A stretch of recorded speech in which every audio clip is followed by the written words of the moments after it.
Buenas tardes a todos los asistentes. La Unidad Aguascalientes del Centro de Investigación en Matemáticas, CIMAT, y la Sociedad Mexicana de Investigación de Operaciones, SMIO, les da la más cordial bienvenida a la primera sesión del seminario virtual Una mirada a la investigación de operaciones en México, que forma parte de las actividades del 9º Congreso Nacional a efectuarse el próximo año.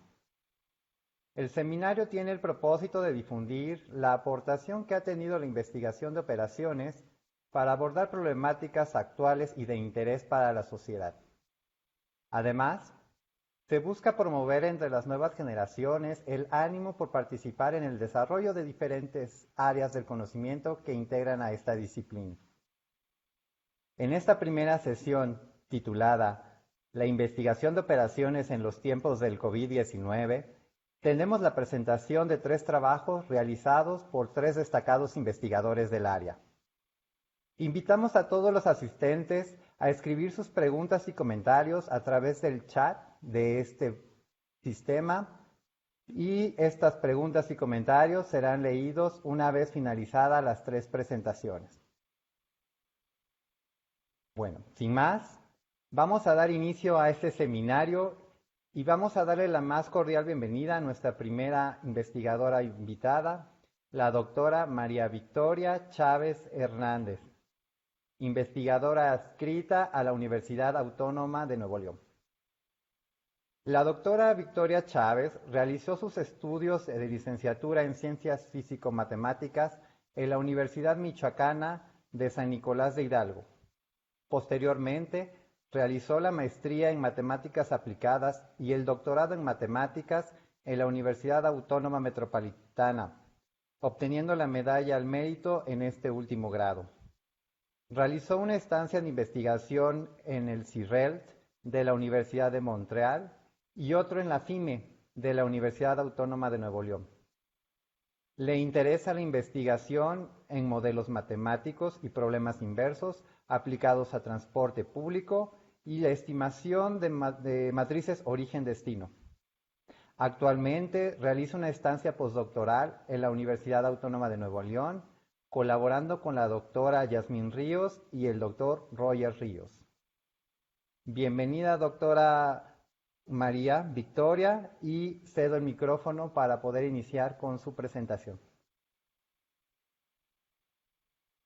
Hola, muchas gracias por la invitación. Entonces voy a compartir mi pantalla.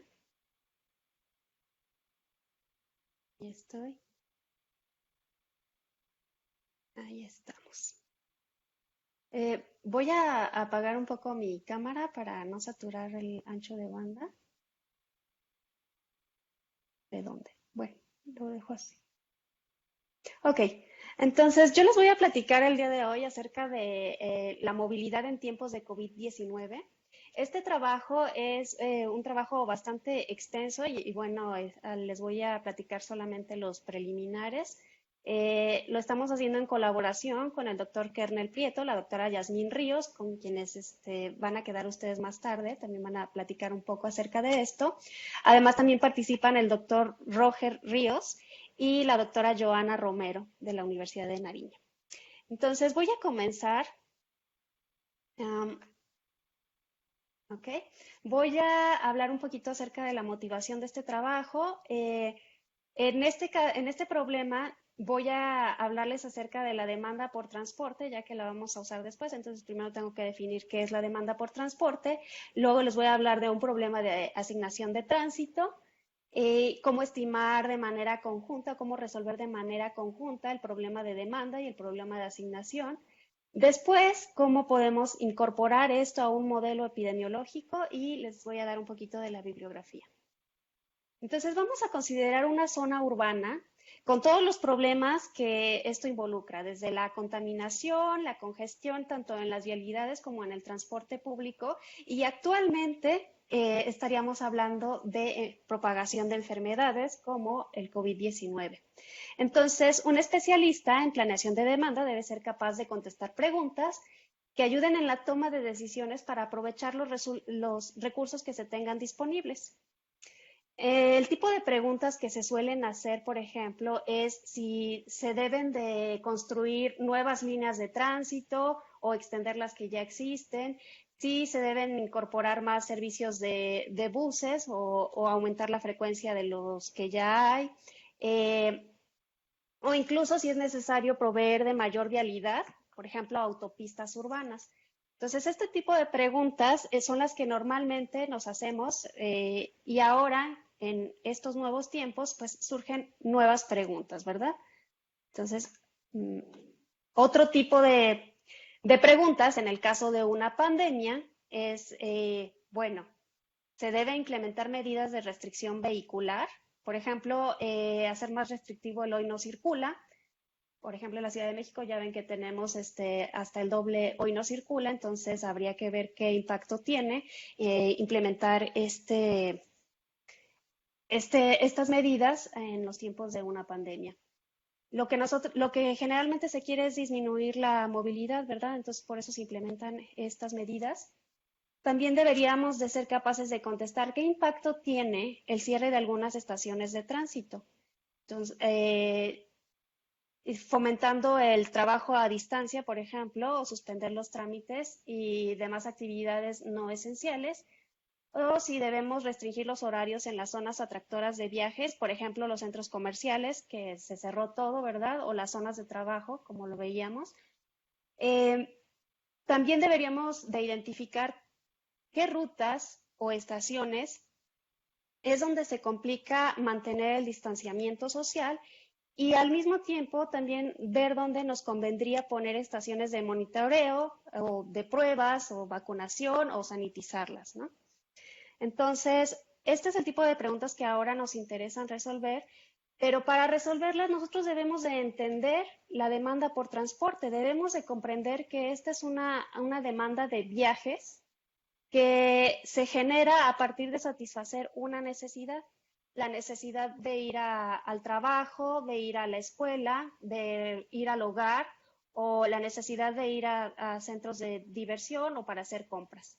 Entonces, también debemos de entender para cada uno de estos propósitos en qué horario se generan la mayor cantidad de viajes. Por ejemplo, para ir a la escuela y al trabajo, nosotros sabemos que la mayoría de la gente realiza su viaje por la mañana, ¿verdad? Entre 7 y 9 de la mañana. Esto provoca que las vialidades se congestionen, por ejemplo, en una sola dirección, ¿verdad? Y el transporte público también. Después de pasadas esas horas en las que entramos a la escuela, al trabajo, llegan unas horas a las cuales les vamos a llamar horas valle, en las que podemos encontrar los vehículos de transporte incluso vacíos, ¿verdad? Pero de todas formas se tienen que estar realizando esos viajes para satisfacer la demanda, aunque sea poca, de viajes para toda la región que se esté analizando. También podríamos analizar los viajes por tipo de vehículo, por ejemplo, de transporte de carga o si es transporte público, transporte privado, las bicicletas, motocicletas y todos los modos de transporte público que conocemos, ¿verdad? Entonces, esta demanda nosotros la debemos de conocer por propósito, por horario y por modo de transporte. Además, debemos de comprender cómo es que se mueve la gente. Por ejemplo, según el INEGI, en el 2018, se realizaban 34.4 millones de viajes con origen-destino en la zona metropolitana del Valle de México. Y aquí tengo un par de ejemplos. Por ejemplo, tengo esta zona de aquí, donde se originan 33.025 viajes, y esta otra zona de acá, donde se originan 57 viajes. Por acá, este municipio incluso es ya del estado de Hidalgo, este es del estado de México, pero estos viajes se originan para llegar a esta otra zona de aquí. Entonces aquí tenemos una zona atractora de viajes. Y ustedes se preguntarán, bueno, ¿qué hay en esta zona? ¿Qué hace que la gente se quiera trasladar desde estos lugares hasta aquí, ¿verdad? Si parece que no está tan cerca. Bueno, pues son los centros de trabajo. Entonces, si nosotros entendemos dónde están los centros de trabajo, que son las zonas atractoras, dónde están las escuelas también, que son zonas atractoras, nosotros podríamos identificar cómo es que se mueve la gente para llegar desde su origen hasta su destino y entonces a partir de ahí tomar decisiones. Entonces, les decía yo tenemos que saber cómo se mueve la gente. Y para saber cómo se mueve la gente, nosotros necesitamos resolver un problema de asignación de tránsito. Entonces, aquí les pongo un ejemplito. Entonces, los viajes que se originan y destinan en cada zona, yo voy a tener mi mapita, ¿verdad? Entonces voy a tener mi mapita. Déjenme. Ajá. Entonces, tengo un mapita, lo divido en ciertas zonas.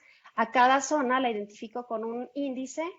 En este caso, voy a decir que tengo 4 zonas, una con el índice 1, 2, 3 y 4, que bueno, ya ahí depende del interés que se tenga, el número de zonas que se deben de considerar. Y digo, por ejemplo, de la zona 1 a la zona 4 se realizan 7 viajes. Esa información yo la puedo almacenar en una matriz, en un arreglo bidimensional, a la cual le voy a llamar matriz origen-destino. Entonces, si yo me voy a la entrada 1,4, entonces voy a encontrar un 7 que me representa los 7 viajes. Y así lo puedo ver para cualquier combinación de pares origen-destino, ¿verdad? En este caso, por ejemplo, yo tengo que de la zona 1 a la zona 1 hay 0 viajes, pero esto lo que quiere decir realmente es que no me interesan los viajes intrazonales, es decir, si yo estoy considerando como zonas las colonias, no me interesan los viajes que se realizan dentro de una colonia. Entonces, eso es lo que me representa este 0 de aquí. Luego también tenemos 0 viajes de la zona 1 a la zona 2, porque ni siquiera hay camino, ¿verdad? Entonces, esto es lo que estamos viendo en la matriz. Luego, ya que sé cuántos viajes se originan y cuántos viajes terminan en cada zona, yo puedo hacer un análisis, ¿verdad? Por ejemplo, tengo que de la zona 1 a la zona 3 van 12 y a la zona 4 van 7. Si yo lo sumo, esto me da 19 viajes. Y como solo hay un camino para salir de la zona 1, entonces yo sé que por aquí, si yo pongo alguna estación de monitoreo, tengo que observar 19 personas viajando, ¿verdad? 19 viajes. Y luego lo mismo, de la zona 2 hacia la zona 3 van 3 viajes, de la zona 2 hacia la zona 4 van 2 viajes, entonces por aquí a fuerza debo observar 5 viajes. Y bueno, por balanceo de flujos, yo aquí tengo paradas que no son ni origen ni destino, ¿verdad? Las estaciones A y B son solo de transbordo. Y entonces en esta parte de aquí yo debería de observar la suma de los que salieron de 1 y los que salieron de 2, en este caso son 24, y bueno, algo similar haría para distribuir entonces los viajes para que lleguen a la zona 3 y a la zona 4. Entonces esto sería resolver un problema de asignación, pero este problema de asignación es muy sencillo. ¿Por qué? Pues porque no tengo muchas opciones, ¿verdad? Para salir del nodo 1, aquí yo estoy haciendo trampa y estoy diciendo solo hay un camino. Pero realmente eso ocurre muy pocas veces, ¿verdad? Cuando nosotros, por ejemplo, salimos de nuestra casa y nos queremos dirigir a la escuela, usualmente consideramos varias líneas de transporte, o de autobuses, el metro, combinarlas, etcétera, ¿verdad? Y después nosotros nos metemos en la parte de la toma de decisiones como viajero.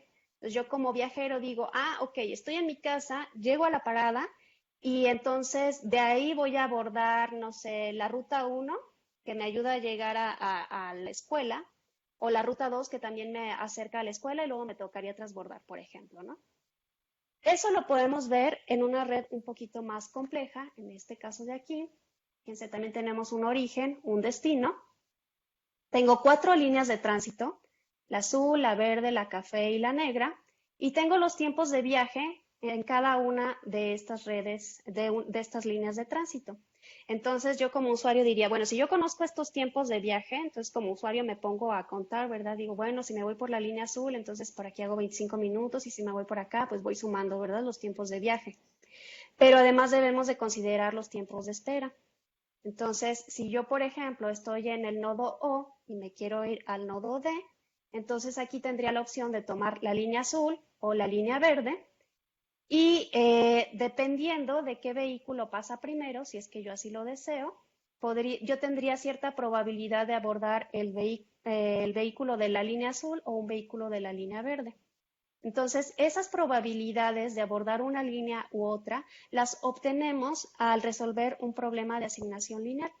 En este caso, uno podría irse con la finta y decir, pues me voy por la ruta más corta, que sería iniciar en O, tomar la línea azul, y llegar a D. Si yo pienso que no soy un usuario ni afortunado ni desafortunado y que llego a la parada justo a la mitad del tiempo en el que tarda de pasar esta línea, la línea azul, en este caso 12 minutos, entonces yo ahí estaría esperando 6 minutos nada más y luego tendría que sumarle el tiempo de viaje, que son los 25, ¿verdad? En total serían 31 minutos. Pero nosotros sabemos que entre más viajes o entre más viajeros vayan en una línea de tránsito, estos vehículos tienden a alentarse, ya sea porque en las paradas tardan más en subir y bajar, o incluso vas menos cómodo, ¿verdad? A veces luego ni siquiera te puedes subir en el vehículo que pasa primero, que es una consideración bastante fuerte que estamos haciendo aquí.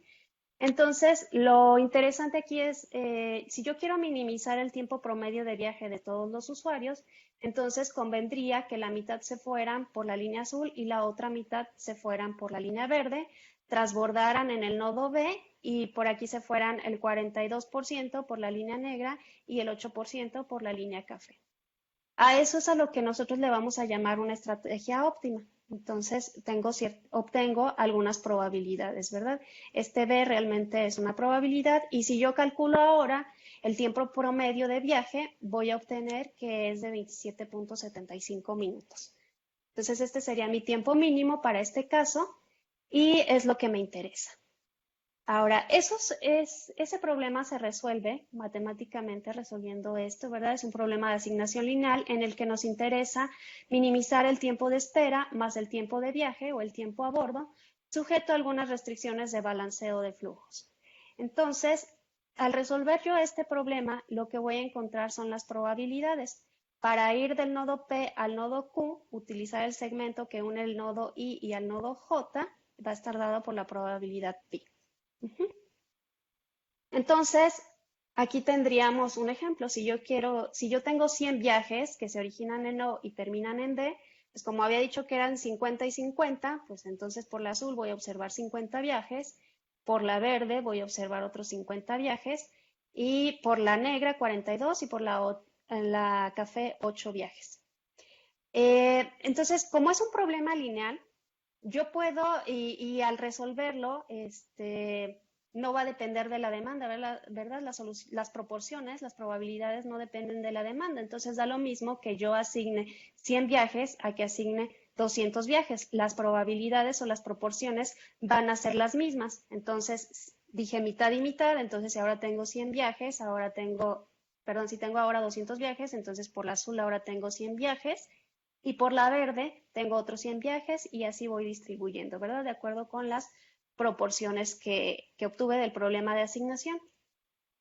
Pero ¿qué pasa si yo sigo teniendo que distribuir 200 viajes, pero no sé, por algún dispositivo de medición, ya sean los sensores que hay en los buses o algunas cámaras, yo estoy observando que por la línea azul están viajando 104 personas, por la línea verde están viajando 96.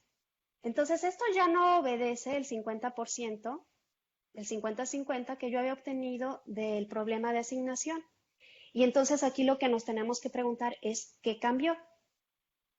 Entonces, fíjense, la demanda con respecto al ejemplito anterior, tenemos la misma, ¿verdad? 200 viajes, pero estamos observando cosas distintas. Entonces, aquí lo que cambió es la forma en la que el usuario elige su ruta o igual pueden haber cambiado las frecuencias de servicio, los tiempos, algo que de alguna manera hace que el usuario prefiera irse por la línea azul en lugar de irse por la línea verde.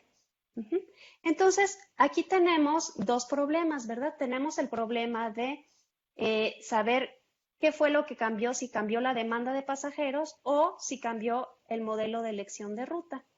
Entonces, ese problema yo lo quiero resolver solo teniendo alguna información disponible acerca de la red. Por ejemplo, yo puedo tener una matriz de demanda viejita y nuevas observaciones solo en algunos segmentos de la red. Y entonces quiero actualizar esa demanda de tal forma que al resolver un problema de asignación se reproduzcan los datos que estoy observando.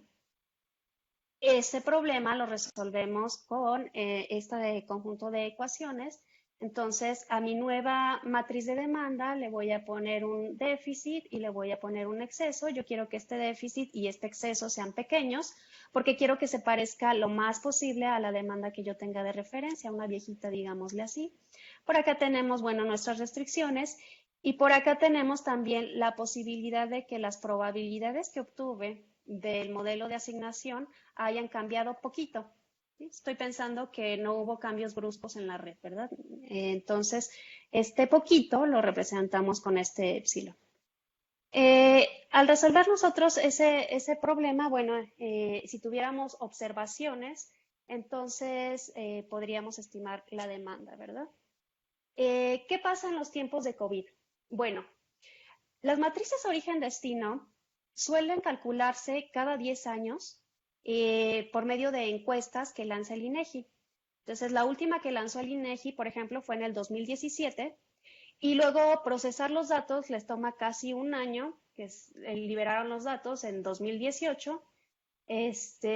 Y bueno, ya cuando se liberó esa información, a lo mejor ya hubo pequeños cambios en la red, ¿verdad? Y ya no está del todo actualizada esa matriz. Y luego se hace cada 10 años. Entonces, en tiempos de COVID, nosotros sabemos que el tiempo es fundamental, ¿verdad? No nos podemos esperar un año para estimar la demanda, porque entonces, quién sabe cómo haya avanzado ya la enfermedad. Entonces, vamos a trabajar con lo que se tiene. Si tenemos nosotros nuestra demanda de referencia, por ejemplo, esta G gorrito, así le llama, por cada modo de transporte, si yo puedo decir cuántos viajes se originan o destinan en ciertas zonas y que además se mueven en metro o se mueven en auto particular o se mueven en taxi o se mueven en bici. Si yo tengo esa información disponible, bueno, la voy a usar y aparte, también puedo usar los índices de reducción o aumento de la movilidad, a los cuales les voy a llamar RM. Estos índices de reducción también serían por cada modo de transporte, ¿verdad? Y sí podemos tener acceso a estos dos tipos de informaciones, al menos para la Ciudad de México, por la matriz origen-destino, la encuesta origen-destino de 2017, y aquí por los índices de movilidad que está en los datos abiertos COVID del gobierno, ¿verdad? O incluso también podemos usar los datos que proporciona Google. Entonces, la nueva demanda, la nueva matriz de demanda, que le pongo aquí demanda COVID, va a ser la suma de todos los viajes por cada modo de transporte multiplicado por el factor de aumento o reducción en la movilidad, ¿verdad? Que es lo que nosotros luego observamos en los reportes, que aumentó el 10%, que bajó el 70% y cosas por el estilo. Entonces, eso se tomaría en esta parte de aquí. Ahora, ¿eso para qué nos sirve en un modelo epidemiológico? Bueno, en un modelo epidemiológico nosotros podemos incorporar esa información y resolver un modelo de este tipo para cada una de las zonas. Por ejemplo, yo me fijo en la zona I, digamos, no sé, una delegación o una alcaldía ahora, y como tiene I, voy a usar la de Iztapalapa. Entonces, yo voy a tener el número de personas susceptibles en Iztapalapa, enfermos en Iztapalapa, infectados que han sido registrados en esa zona y también voy a tener a los enfermos o infectados, perdón, que no han sido registrados. Entonces, los registrados generalmente son los que están suficientemente enfermos, que llegan al hospital y se les hace la prueba, ¿verdad? Y luego tenemos la otra parte de personas que sospechan que tienen COVID, pero mejor se quedan en su casa y no se hacen la prueba nunca. Luego salen de la enfermedad y listo, ¿no? Entonces, esos dos compartimentos los vamos a considerar nosotros en este sistema de ecuaciones. Y finalmente tenemos la población total en la zona I. Entonces, estos compartimentos de personas susceptibles, enfermos, perdón, expuestos, infectados y la población total van a interactuar con estas ecuaciones, de acuerdo con estas ecuaciones de aquí. En estas ecuaciones, se fijan que aquí ya tenemos incorporada la demanda, ¿verdad? Estas Gs de aquí, por ejemplo, es la interacción que tiene la gente que viaja de la zona I a la zona J con los susceptibles de la zona J y luego al revés, ¿verdad? Los que viajan de la zona J a la zona I y que interactúan con los susceptibles de la zona I. Entonces, estas interacciones las vamos a captar en estas ecuaciones de por aquí. Ajá. Y bueno, también el número de personas en cada una de las zonas va a estar afectado por las personas que viajan hacia otras zonas o las que llegan a la zona que nos está interesando. Este valor de teta lo que nos va a representar es una proporción de viajes. Generalmente este teta sería mayor que 1 para nosotros poder captar los viajes que no se registraron.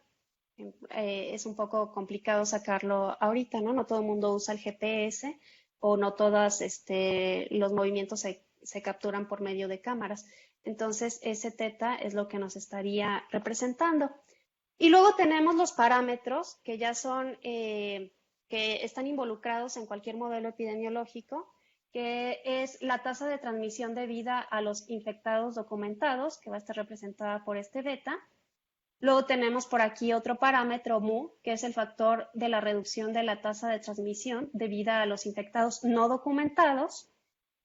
El teta ya se los platiqué. Tenemos por ahí zeta, que es el promedio del periodo de latencia en este caso. Tenemos D, por aquí está, en este caso es el promedio de la duración de la enfermedad. Tenemos el factor alfa, aquí está el alfa, que es la fracción de casos positivos documentados. Entonces, para nosotros poder analizar este modelo, necesitamos conocer estos parámetros y estos parámetros se estiman a partir de datos. Entonces, más adelante, el doctor Kernel les va a hablar acerca de la estimación de estos parámetros y nosotros, utilizando datos solamente de la fase 1 en la zona metropolitana del Valle de México, obtenemos que estos parámetros tienen más o menos estos valores. Entonces, aquí lo que estamos viendo es la media de beta, por ejemplo, nos queda en 1.1, por ejemplo. La media de mu, que es muy similar. Acuérdense, estos son los documentados y no documentados, entonces estamos viendo que es muy parecido. El factor de la movilidad, entonces sí es mayor que 1. Luego tenemos por acá el Z, que es el promedio del periodo de latencia de la enfermedad, está entre 4 y 5 días. Aquí el alfa, tenemos la fracción de casos positivos documentados, lo tenemos muy pequeñito, y también acá el promedio de la duración de la enfermedad, bueno, lo tenemos pequeñito, ¿no? Alrededor de 2 días. ¿Y por qué obtenemos estos datos, estos parámetros? Bueno, ustedes podrán sospechar de ellos en este momento y está muy bien, pero acuérdense que estamos considerando solo la fase 1, que es donde se tenían apenas poquitos casos documentados, y bueno, estamos hablando de aproximadamente 27 días de la enfermedad, ¿no? Desde que inició la pandemia. Entonces, esto es lo que se tiene para la fase 1. Una vez que nosotros ya estimamos esos parámetros, entonces podemos resolver nuestro modelo epidemiológico, ya sea de manera continua, como en este caso, y entonces nosotros vamos a poder tener por día cuántos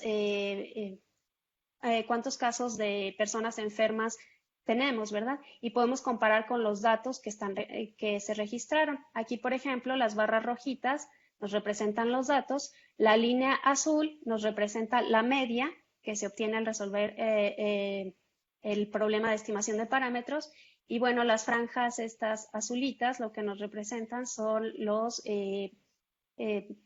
intervalos de confianza. Entonces, igual aquí tenemos unos intervalos de confianza un poco grandes, pero recordemos que tenemos muy poquitos datos, ¿verdad?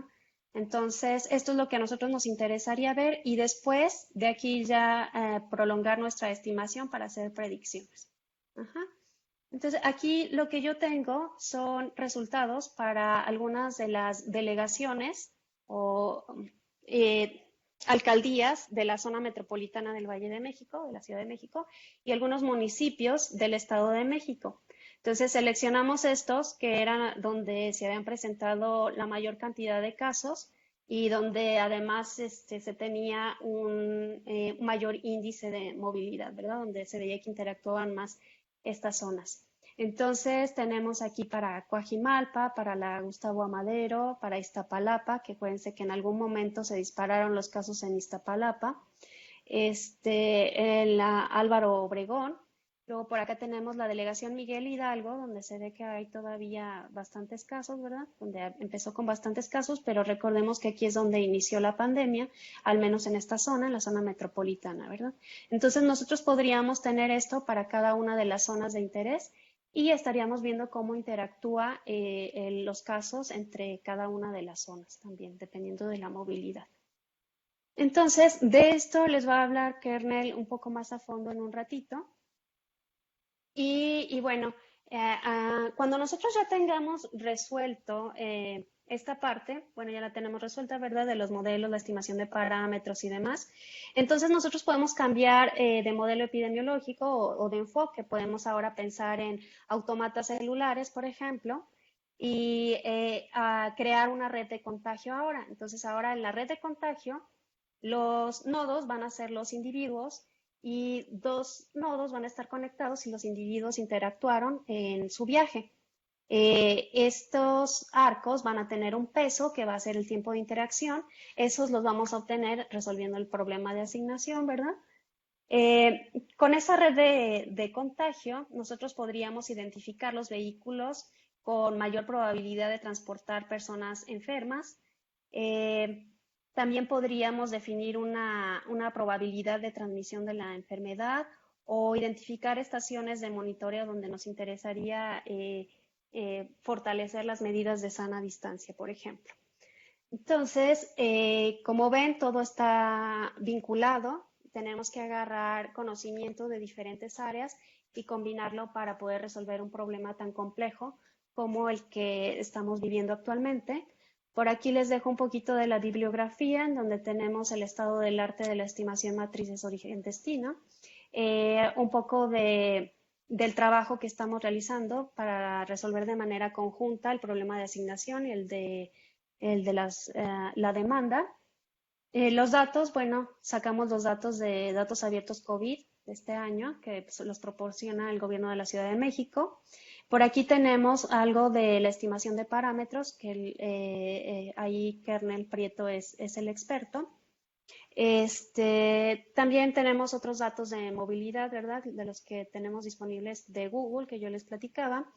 Y bueno, los modelos epidemiológicos que los podemos encontrar en esta referencia de aquí, algo de la teoría de programación lineal entera y el problema de asignación que les platiqué hace un momento.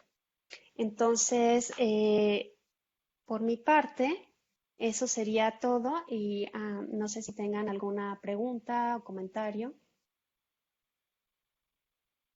Invitamos a todos los asistentes a postear sus preguntas en el chat, que serán leídas una vez finalizadas las 3 charlas. Agradecemos a la doctora Chávez Hernández de la presentación y vamos a dar paso a la siguiente ponencia a cargo del doctor Kernel Enrique Prieto Moreno.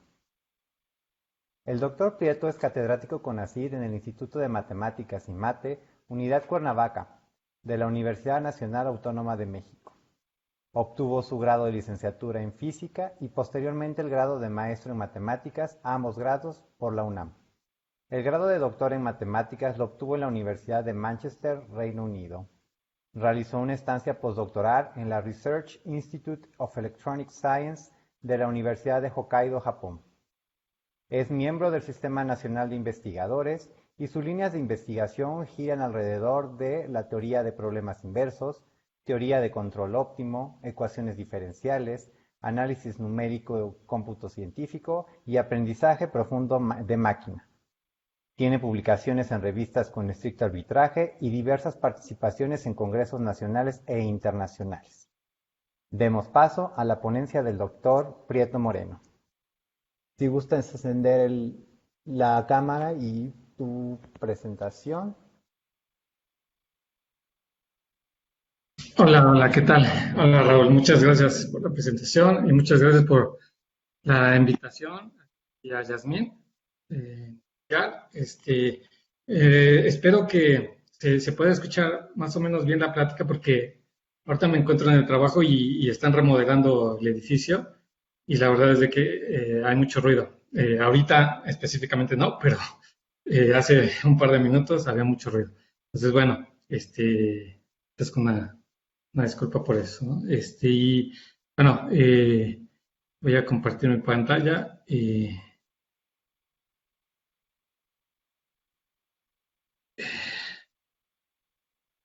Okay.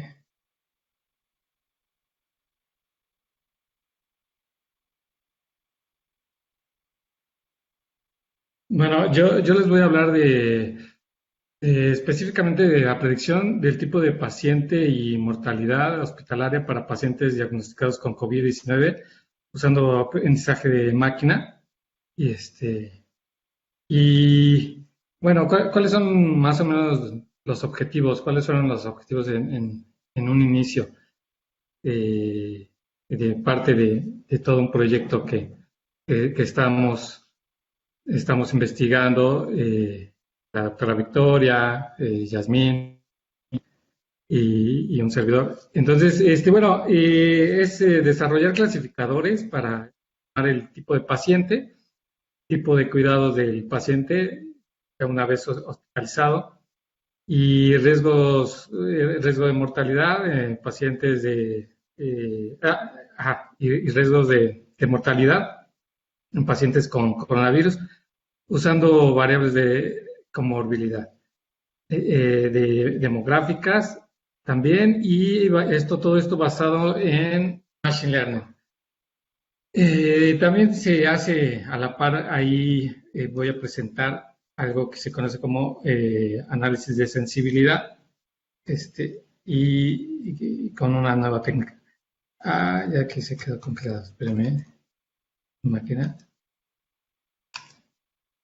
Espérenme. Sí. Espérenme un segundo.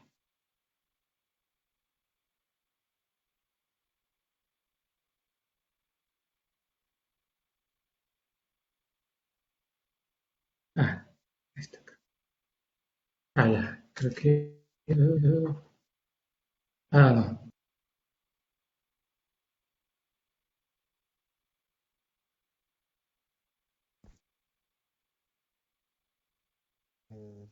Tenemos ahí unos problemas técnicos con el enlace del doctor Prieto.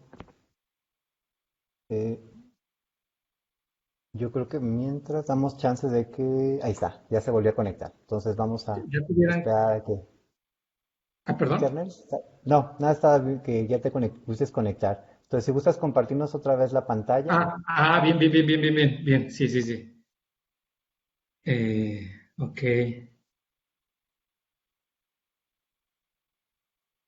Sí. Ok. Sí, una disculpa, ahora fue mi máquina. Entonces, bueno,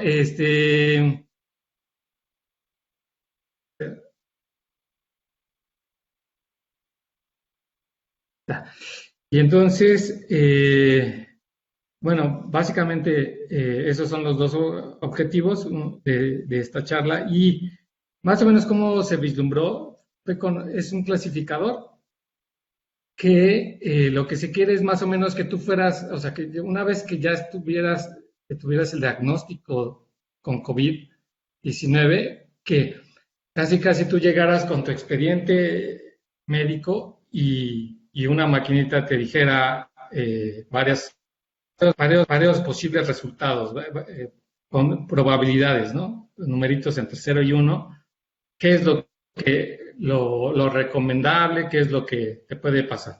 Por ejemplo, aquí sería como que la maquinita te dijera, ahorita vamos a ver exactamente en qué variables, que bueno, como se mencionó, el objetivo 1 eran de comorbilidad y demográficas. Te regreso a tu casa o te hospitalizo. Luego, si ya te hospitalicé, te doy una cama de cuidados normales, en tubo o cuidados intensivos. Esto casi siempre va a la par. O sea, afortunadamente, mi mejor amigo es médico y esto casi siempre va junto con pegado, el intubado con cuidados intensivos, ¿no? Entonces, salvo raras situaciones. Entonces, bueno, luego aquí, el paciente hospitalizado, ¿cuál es la probabilidad de que fallezca o sobreviva? Y entonces luego, ¿cuáles son estas más o menos variables disponibles que se encuentran en la base de datos abierta, la verdad es de que sí es ahí un poquito de problema, ¿no? Porque realmente, bueno, ¿cuáles son? Tenemos las variables demográficas de sexo, edad, nacionalidad, luego las de comorbilidades, diabetes, EPOC, asma, hipertensión, tabaquismo, y luego viene incluso otro subconjunto que le llaman otra comorbilidad. Esa, pues no sabemos qué es, ¿no? Nada más se menciona que es otra comorbilidad. Pero, y luego tenemos los datos hospitalarios, ¿no? La clasificación final, o sea, y es tipo de paciente, ambulatorio, como había dicho, ambulatorio, hospitalizado. Si esta persona desarrolló neumonía o también fue entubado y falleció esta persona. Entonces, como se puede ver, el 90% de los datos son, es decir, se pone, ¿esa persona tiene diabetes? Sí, no.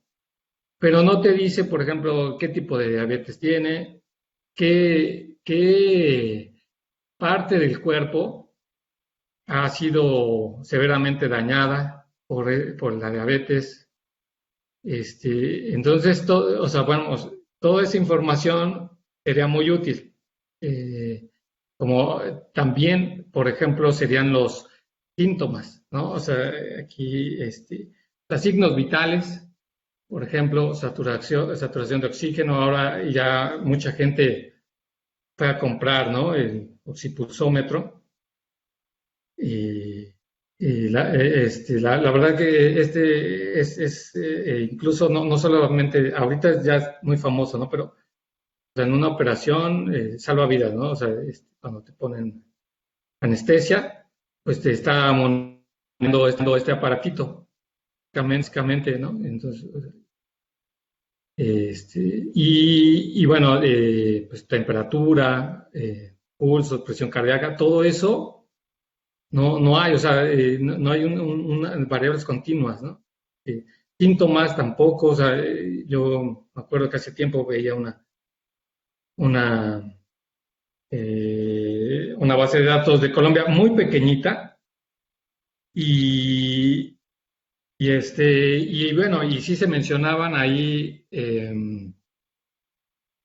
síntomas, ¿no? Que si la persona había tenido fiebre, si había tenido tos, fluido nasal, diarrea, y bla, bla, bla, o por ejemplo también otra importante podrían ser un tratamiento previo a esta enfermedad o medicamentos ingeridos. Se empezó a hablar, ¿no? De ¿a qué te tomaste para bajarte la temperatura? Si paracetamol, ibuprofeno, y se recomendaba que fuera paracetamol, por ejemplo, ¿no? Entonces, bueno, ¿qué es lo que aquí hay o sea, hay una dificultad en cuestión de, vamos a verlo de ciencia de datos o bueno, básicamente en términos de ciencia de datos, tenemos una dificultad porque los datos están desbalanceados. Por un lado, afortunadamente, o sea que la letalidad es alrededor, en el caso de México es alrededor del 11-12%, pero a eso, desafortunadamente, es una dificultad en términos de ciencia de datos.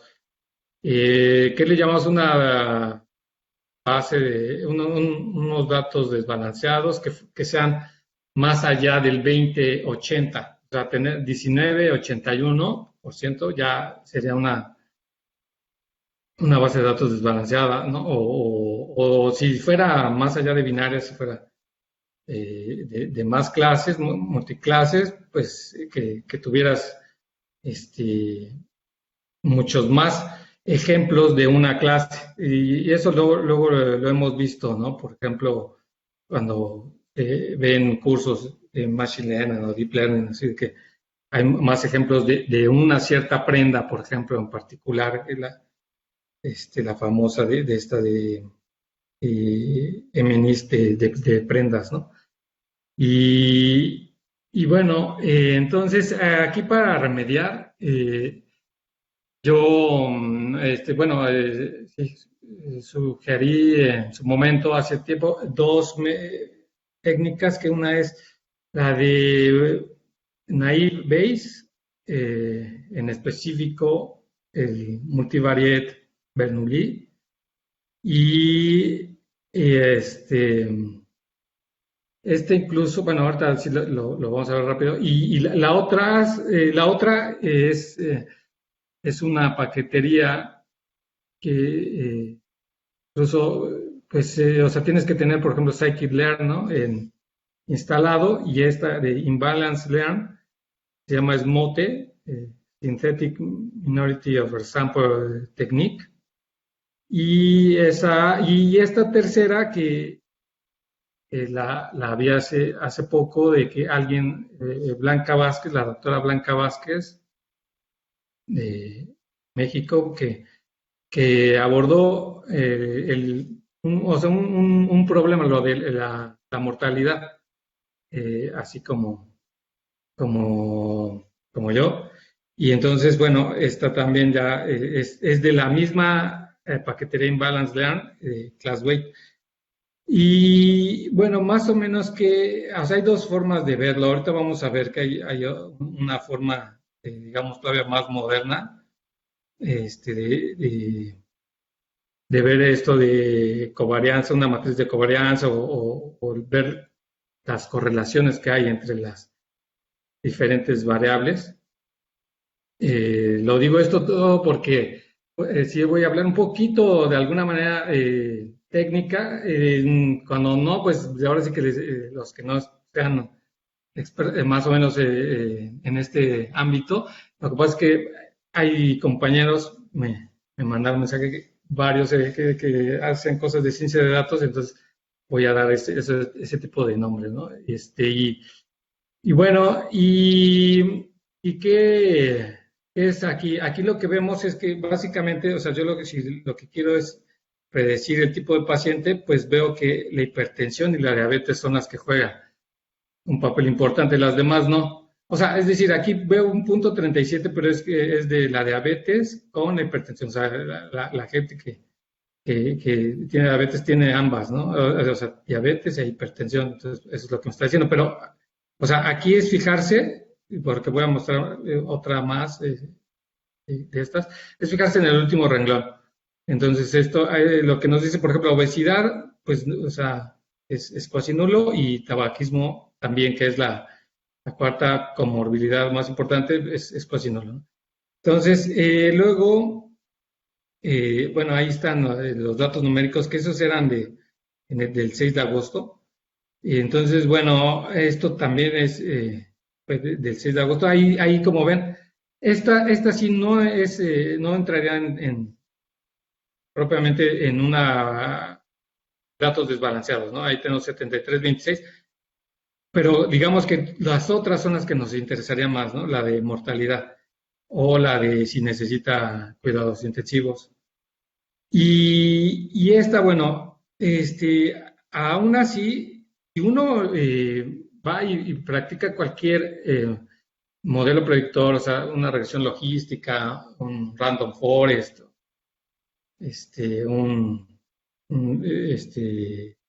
cada vecinos más cercanos, te da que o sea, te da que básicamente, o sea, esta es la parte que encuentras esta es la matriz de confusión, ¿no? Es los true positives. Es decir, aquí lo que estoy diciendo es que básicamente, como, o sea, de aquí la mayoría regresó a su casa, a esos pacientes son los que el modelo predice muy bien si tiene que regresar a su casa. Los otros no.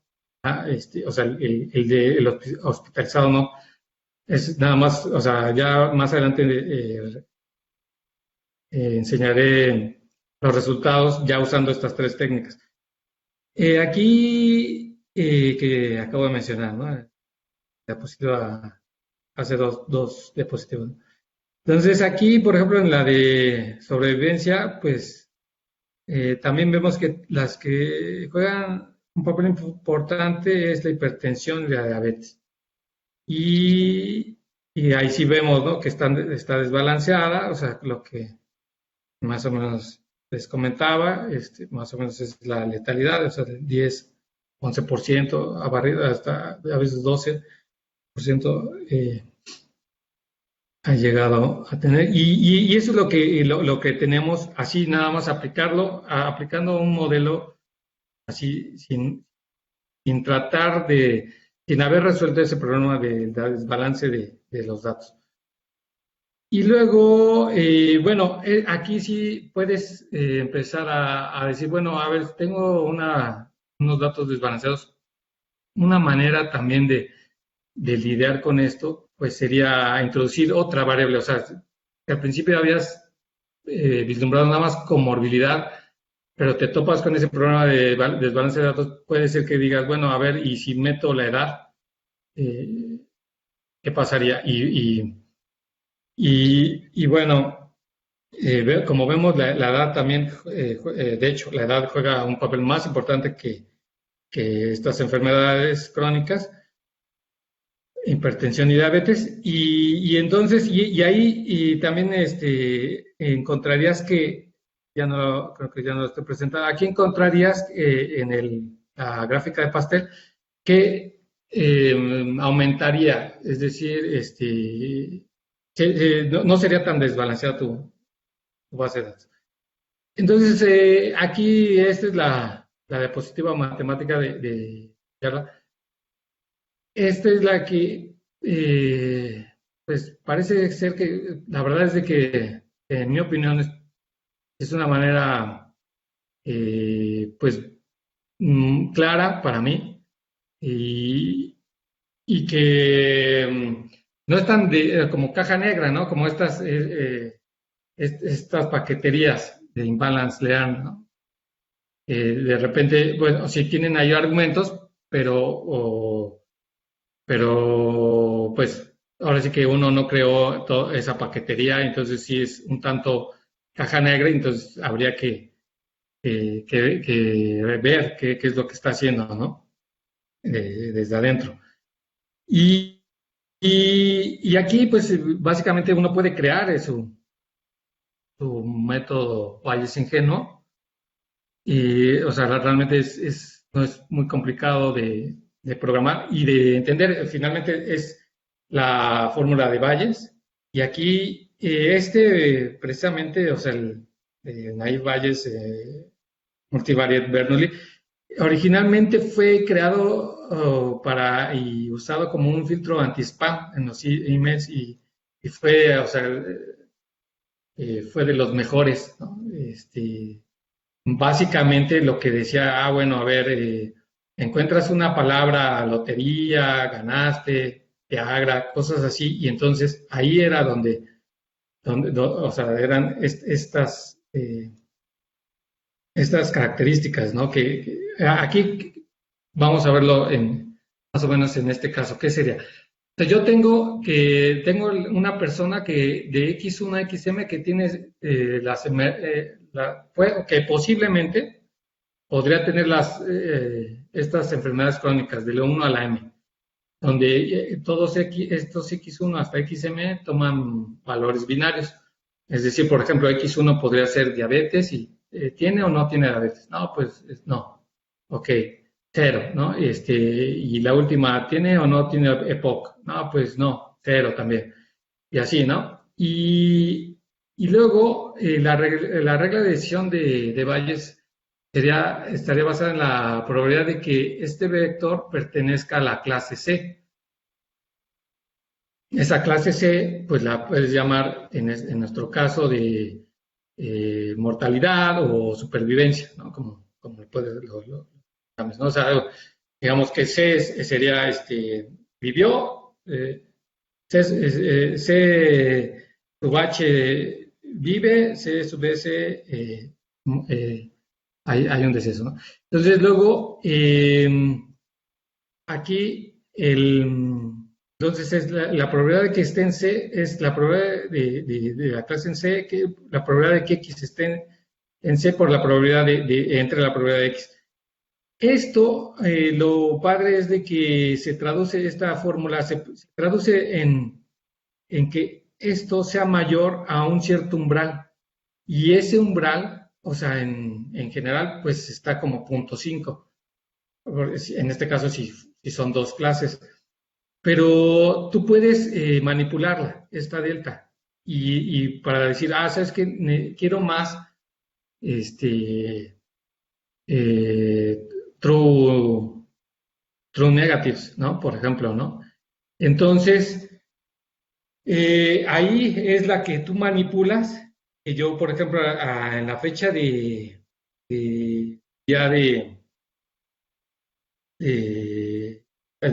fuera del 6 de agosto, ups, el día 6 de agosto, pues yo le puse .45 y ahorita menciono los resultados. Ya ahorita, por ejemplo, la última corrida el día de esos datos, fueron del 6 de octubre, antes de que se cambiara la metodología, ¿no? Y la metodología del gobierno, ¿no? E incluso, pues, o sea, cambió un poquito la forma de los archivos. Y entonces, bueno, se obtienen mejores resultados, o sea, ya puedes predecir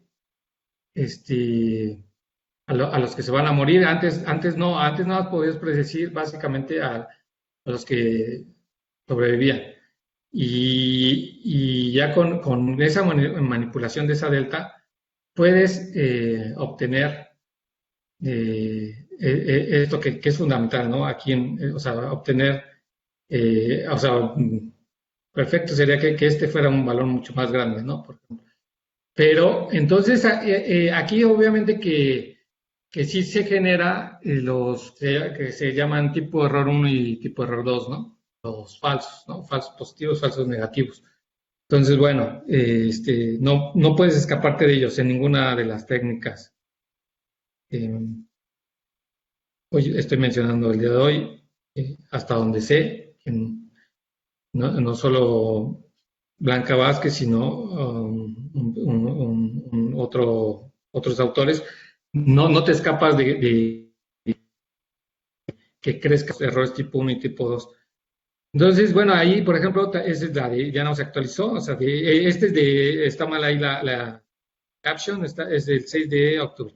Entonces, luego, aplicando la técnica de Smote, esa, pues, más o menos, ¿qué es lo que hace? O sea, es crear datos sintéticos de la clase minoritaria. Entonces, más o menos se elige al azar un elemento de esa clase y luego por default se agarran 5 vecinos más cercanos y de estos vecinos se escoge uno al azar y se crea uno en medio de estos dos, ¿no? Bueno, aquí como les muestro, les estoy mostrando los numeritos, no en porcentaje, ahorita les voy a enseñar que estas dos técnicas de Smote y Classweight dan resultados muy similares. Tal vez no es sorpresa porque, o sea, son de la misma paquetería de Imbalance Learn, nada más son paqueterías, son funciones. Entonces, bueno, y como les comentaba, ¿no? Ahí les digo, no se escapan de error tipo 1 y tipo 2. Por ejemplo, el de Classweight, lo que hace básicamente es penalizar la clase mayoritaria. ¿Cómo lo hace? Es decir, que el peso, el peso que se le aplica o sea, que se le va a multiplicar a la clase mayoritaria, es inversamente proporcional a la frecuencia de la clase.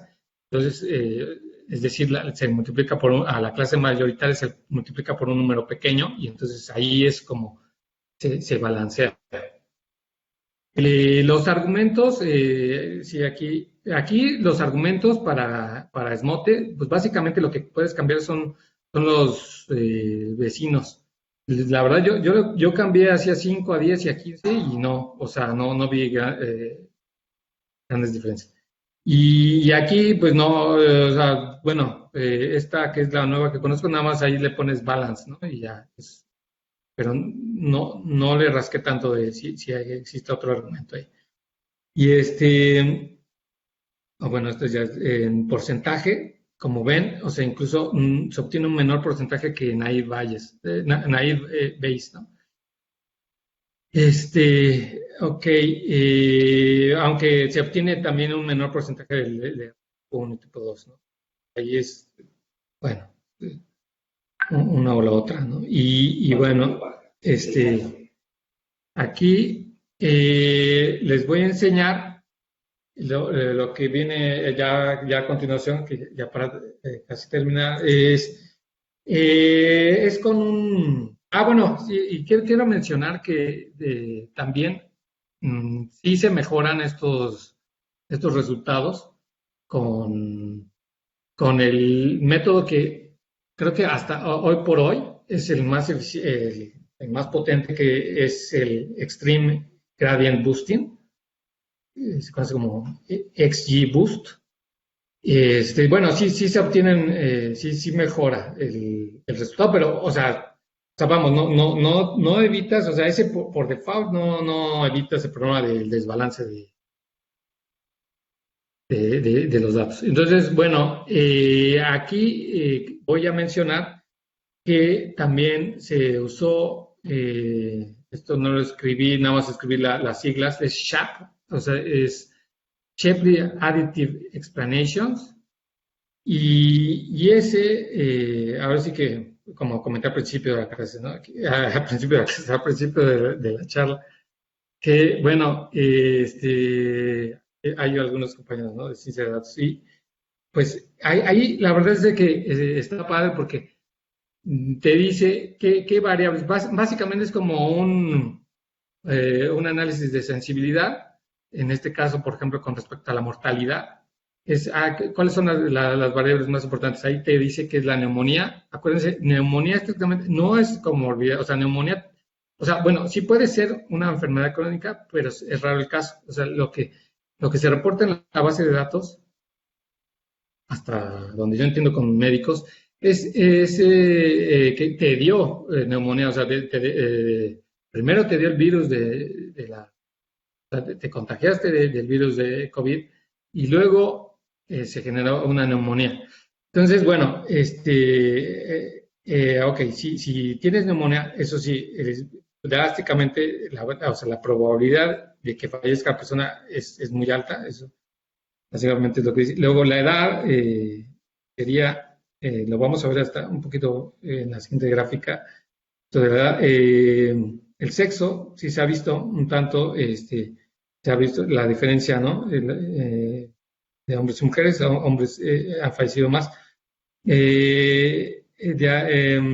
ahí se ve, ¿no? Diabetes, y que sea,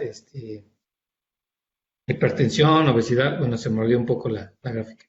Y entonces, bueno, esta gráfica, esto se llama, ahí está, es SHAP, o sea, es la que estoy comentando, es los SHAP values, ¿cómo se leería? Por ejemplo, aquí esta de la edad, pues básicamente que se fijan, ahí están los valores positivos, es de que aumenta el riesgo de mortalidad, negativos es de que disminuye.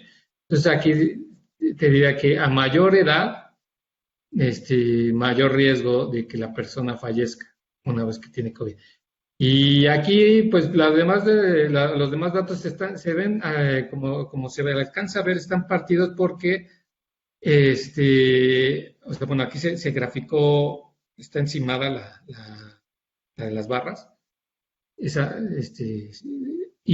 Pero si no toman en cuenta lo de las barras, esta está partida porque son datos binarios, ¿no? Entonces eso también aquí lo que te dice, bueno, si ya degeneró, o sea, si ya tiene neumonía la persona, es muy alta la probabilidad de que fallezca, ¿no? De las más altas, o que si la persona es muy grande de edad. Entonces, aquí se puede ver, y esto es ya con el modelo que uno, este, que uno pone técnicamente, ¿no? En Notebook, ¿no? Aquí, o sea, y con Sharp. Aquí, fíjense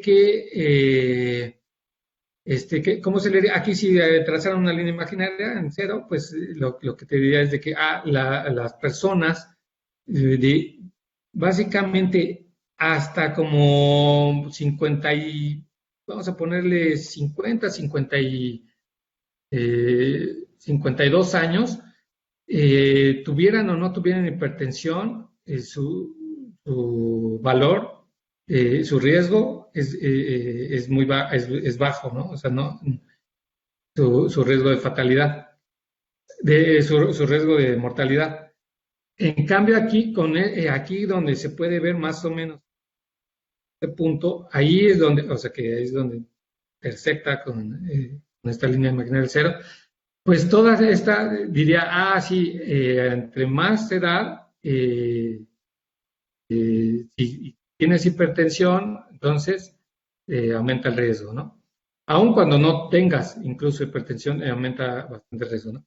Entonces, bueno, estas son las curvas que más o menos se generan con ese tipo de cosas, ¿no? Que uno genera esos datos de especificidad y sensibilidad y las matrices de confusión, ¿no? Bueno, que se obtienen de ahí, de la matriz de confusión, estos datos de especificidad y bueno, yo ya hasta ahí dejaré la charla. Ok, muchas gracias. Muchas gracias, doctor Prieto Moreno. Agradecemos su participación en este seminario y vamos a dar paso a la tercera charla de este día, de esta tarde, a cargo de la doctora Yasmín Águeda Ríos Solís. La doctora Ríos Solís es licenciada en Matemáticas Aplicadas por el Instituto Tecnológico Autónomo de México. Realizó estudios de maestría y doctorado en optimización combinatoria en la Universidad de París 6 en Francia. Actualmente está adscrita a la Escuela de Ingeniería y Ciencias del Tecnológico de Monterrey. Es miembro del Sistema Nacional de Investigadores y del año 2013 al 2015 fue vicepresidenta de la Sociedad Mexicana de Investigación de Operaciones. Sus temas de interés giran alrededor de la secuenciación y programación de equipos, sistemas de transporte, sistemas justo a tiempo y optimización combinatoria. Ha sido líder de varios proyectos de vinculación con el sector productivo en el estado de Nuevo León. Doctora Ríos, cuando guste iniciar su charla, bienvenida. Muchísimas gracias, Raúl. Pues yo quiero agradecer a Victoria y a Kernel que aceptaron tan rápido participar en esta sesión. Se decidió hace muy poquito, hace 15 días que se iban a hacer estas charlas. Hubo muchas personas que se vieron interesadas, pero que no querían dar la primera charla o la segunda, y entonces el plan B fue Raúl y yo tuvimos que salir al quite, y por eso quiero agradecer a todas las gentes que respondieron tan rápido así en tan poco tiempo. Mi presentación la voy a hacer bastante corta, también tiene que ver con COVID. Es un tema diferente al que platicaron Victoria y Kernel. En este caso es un problema de facility location, y lo que se trata son de dónde quieres asignar las pruebas de COVID-19, y ahora que la temática es dónde vamos a asignar las vacunas cuando ya las tengamos.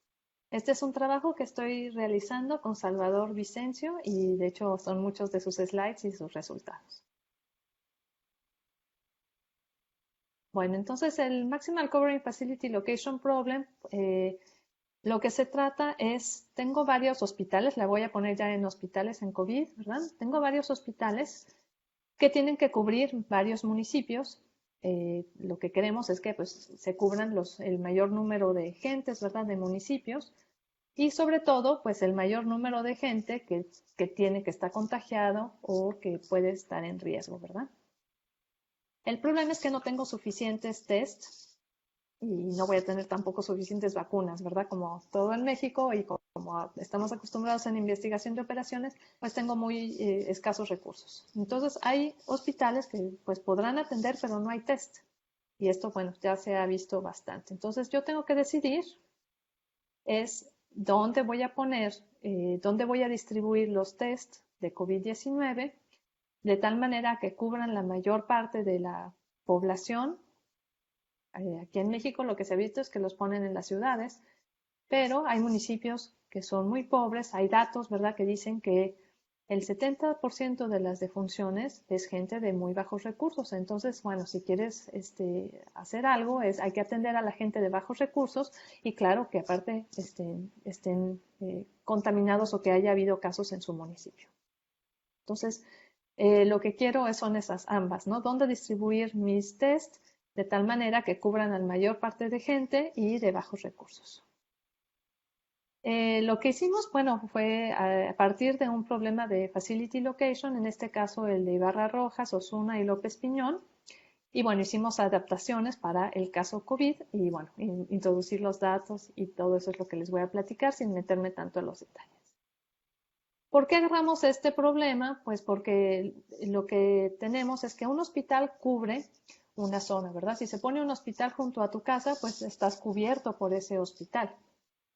Pero ¿qué pasa? Si el hospital, tú vives en una zona donde no hay hospitales, pues ¿qué vas a hacer? O no hay hospitales con pruebas de COVID, te vas a mover, ¿verdad? Vas a agarrar el coche del vecino o vas a agarrar un camión, lo cual no está bien en épocas de COVID, y te vas a querer mover. Entonces son dos cuestiones que se toman en cuenta. Una es la cobertura y otra es la accesibilidad, que yo me pueda mover. Entonces, por eso estos modelos son interesantes porque si estás enfermo, aunque no hay hospital, te vas a mover, ¿verdad? Para ir a hacerte una prueba y quizás, bueno, ya luego todo lo que ahorita les explicó Kernel, ¿verdad?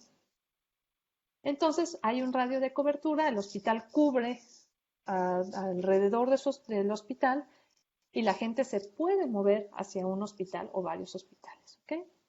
Aquí vamos a ver un ejemplo de solución. Tengo 3 hospitales, cada una de esas personitas son municipios con una población, cada municipio tiene un diferente tipo de población. Y supongamos que mi modelo decidió ponerle pruebas de COVID al hospital 1 y al hospital 2.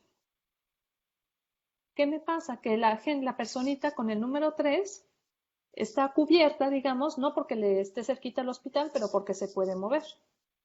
La persona 1, la persona 2 están cubiertas por el hospital, es más, la persona 2 está doblemente cubierta, ¿verdad?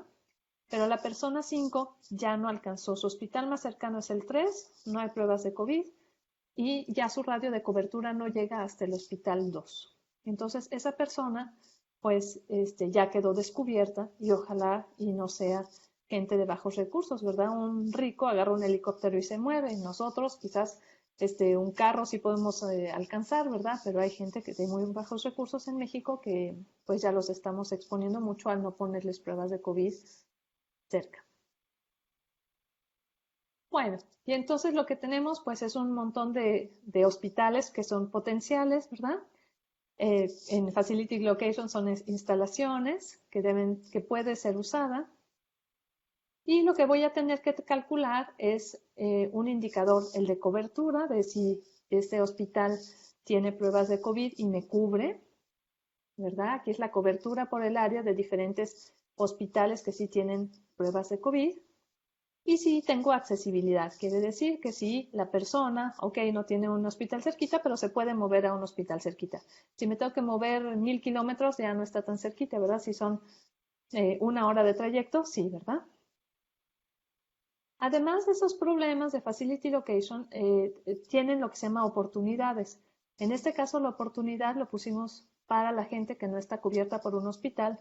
Ok, no estás cubierto por un hospital, pero al menos que tengas 2 hospitales o 3 cerca para que tengas opción, ¿verdad? Si uno no tiene pruebas de COVID, al menos el otro. Entonces se busca maximizar la cobertura, maximizar la accesibilidad, las oportunidades que tienen los diferentes municipios de, bueno, pues aquí me queda cerquita de algún municipio aquí cerquita de Monterrey, y entonces, pero también me queda cerquita quizás los de Tamaulipas, ¿verdad? Entonces, eso es lo que busca.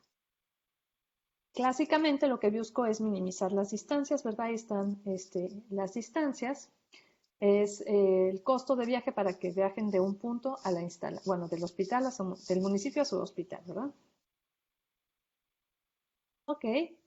También tengo unos conceptos que es de, bueno, si ya nadie te cubrió, ya es un municipio donde te quedaron todos los hospitales con pruebas de COVID lejos, pues al menos tratar de minimizar esa distancia al más cercano, ¿verdad? Si de todos modos ya no te cubrió, pues bueno, que no te quede a 2.000 kilómetros, que te quede a 500 kilómetros, ¿verdad? Tratarlo de minimizar.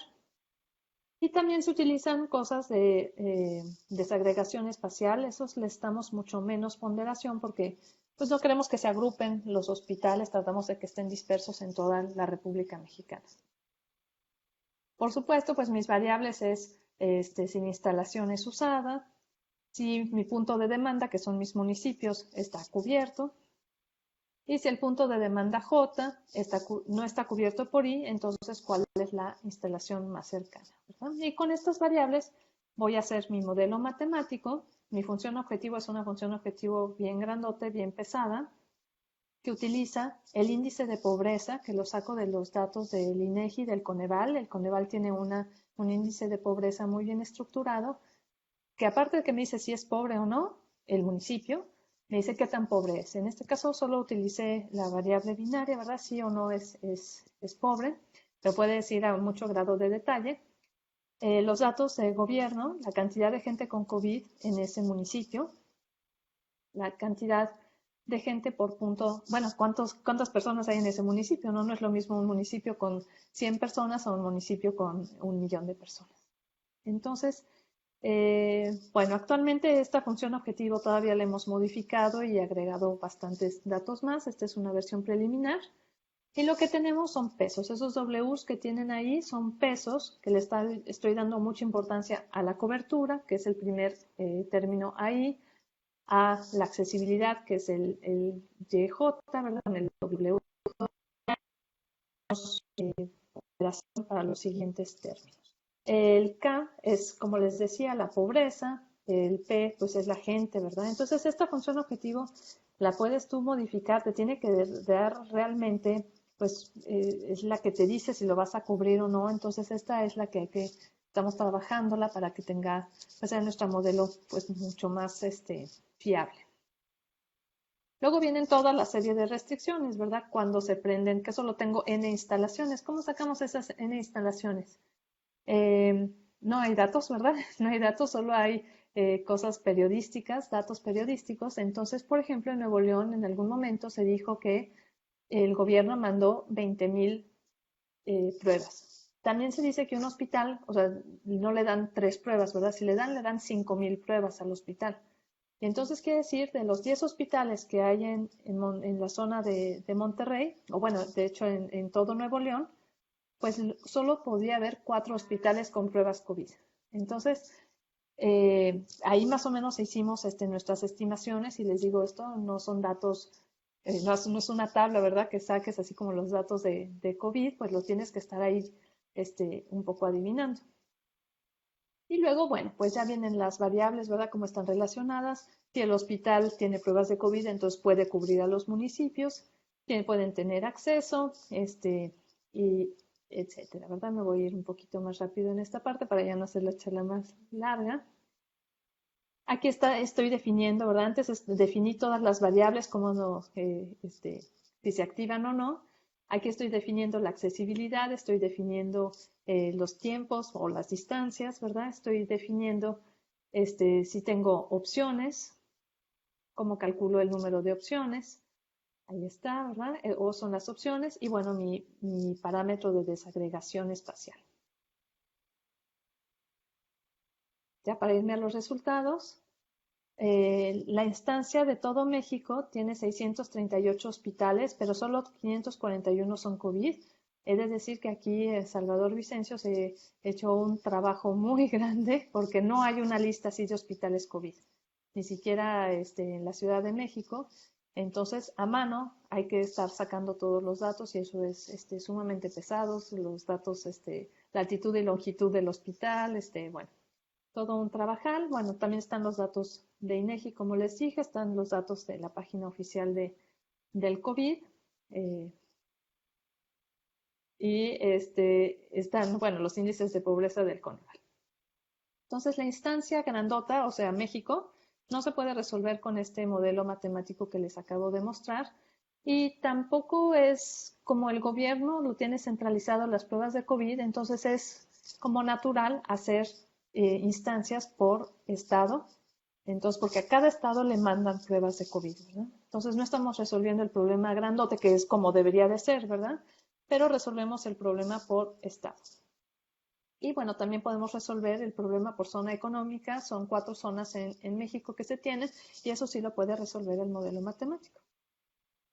El área de movilidad, o sea, lo que yo me puedo mover hacia otro hospital, se calcula que es de 50 kilómetros. Estoy pensando en el caso de bajos ingresos. Y el área de servicio de un hospital, en la literatura viene, ¿verdad? Esos datos no los... Bueno, nuestros resultados para el modelo matemático me voy a fijar en Oaxaca, que está del lado derecho. Oaxaca es el caso complicado porque tiene 570 municipios. De esos se abren 88, o sea, 88 están cubiertos por un hospital. 103 se pueden mover, ¿verdad?, a esos hospitales, pero quedan 379 descubiertos. Eso es muchísimo, ¿verdad? Y quiere decir que pues faltan test y que bueno, que es un caso. Hay municipios donde sí están cubiertos, por ejemplo, Aguascalientes, sí logran cubrir toda el estado, pero pues esa es la tristeza, ¿verdad? Oaxaca, que tiene muchos municipios pobres, pues no se logran cubrir todos. Aquí están los resultados por zonas también, por zona norte, occidente, centro y sur. Y entonces, bueno, lo que estamos trabajando es una metaheurística, ¿verdad? Para resolver el caso México, que pues es el como se debería de resolver realmente, ¿verdad? Para eso estamos utilizando un algoritmo EDA, evolutivo. Estamos introduciendo unidades móviles, ¿verdad? Que es lo que está sucediendo ahorita, que puedo moverme un poco con ambulancias, se pueden ir a 300 kilómetros, regresar, ¿verdad? Entonces, esos son casos interesantes. Sobre todo porque le ponen restricciones de conexidad. Una ambulancia no puede estar ahorita aquí en Nuevo León y luego estar en Mérida mañana, ¿verdad? Entonces eso hace que sean modelos un poco más interesantes también. Bueno, y estamos mejorando, como les dije, nuestra función objetivo, porque bueno, ese depende de parámetros, depende cómo lo estemos calculando y de qué consideremos o no. Bueno, aquí señalé los casos. Bueno, seguimos teniendo el NOC, son los municipios no cubiertos y aún así siguen siendo muy, muy grandes. Excepto, por ejemplo, en la zona centro, porque en la zona centro pues está la Ciudad de México y ahí se concentran muchos de los hospitales, muchas de las pruebas, ¿verdad? También.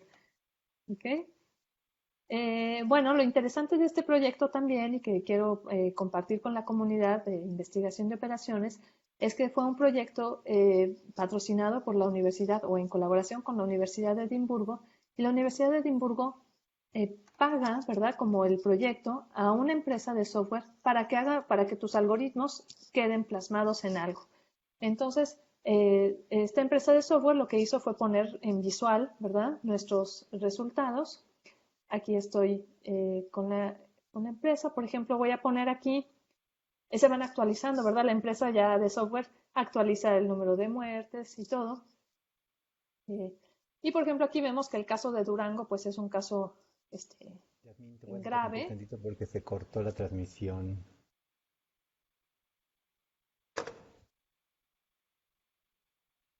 ¿Se cortó por mi culpa o...? No, aquí me manda que se cortó, no, ya no me proyecta video. Espérame, déjame volver a salir y ingresar. Ah, es que yo igual y me salí por el video que les puse. Déjame, entonces regreso. A